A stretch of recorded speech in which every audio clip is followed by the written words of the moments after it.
May kasabihang paulit-ulit na sinasabi ng matatanda sa Barrio San Felipe.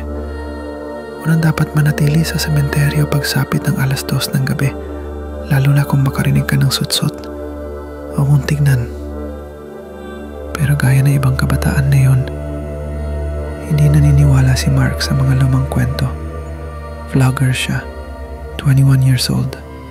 Ang hilig niya, urban exploration, haunted houses, abandoned buildings, mga lugar na pinamamahayan daw ng multo.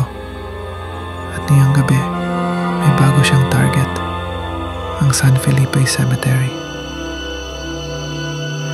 Yo guys, nandito na tayo sa sementeryong sinasabi nilang may bantay daw. Let's find out. Sabi niya sa camera habang binubuksan ang kalawangin at matigas na gate ng lumang sementeryo.